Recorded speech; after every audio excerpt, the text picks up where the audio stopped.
Kelangkaan minyak goreng curah di Kota Makassar membuat sejumlah usaha rumahan terbebani dikarenakan kesulitan mendapatkan pasokan minyak goreng.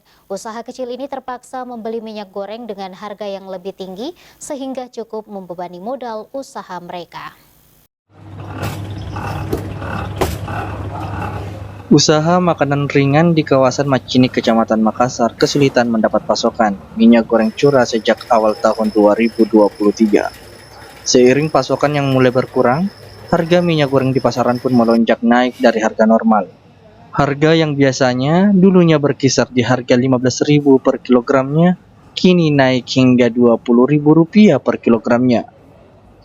Hal itu membuat pemilik usaha ini pun tetap membeli minyak goreng curah, meski harganya telah naik, yang tentu saja membebani modal usaha rumahannya. Usaha rumahan makanan ringan ini setiap harinya membutuhkan minyak goreng hingga 60 kg per hari untuk menggoreng makanan ringan buatan mereka. Naiknya harga minyak di tengah pasokan tak menentu, pemilik usaha terpaksa mengurangi produksi dan mengistirahatkan sejumlah pegawainya. Nah, minyak ini kan termasuk daripada bahan pokok. Nah, minyak ini langka, tentu kita kewalahan dalam hal mendapatkan minyak. Seperti itu. Selama ini kita pakai berapa banyak, berapa liter minyak atau berapa kilo? Kalau per kilonya itu biasa rata-ratanya kita pakai 50 sampai 60 kilo per hari. Nah, setelah sekarang ini ada minyak, cuma harga yang ditetapkan oleh pemerintah itu tidak sesuai dengan yang ditetapkan dengan yang ada di pasaran.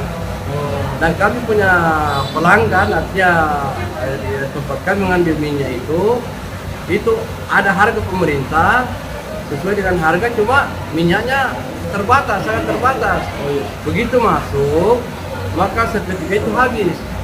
Nah, karena seketika itu habis minyak karena sudah ada jatahnya masing-masing. Jadi berapa kita rata-rata belikan per kilo sekarang ini?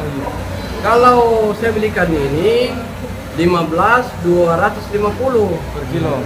Nah, ini harga dari pemerintah. Dan begitu kami cek di luar, ada tapi sampai 18.000 sampai 20.000 per kilo. Ia pun berharap pemerintah segera melakukan normalisasi harga minyak goreng yang merupakan kebutuhan pokok guna mencegah terjadinya penimbunan hingga merusak harga di pasaran. Rusmawan Dirara, Slebes TV.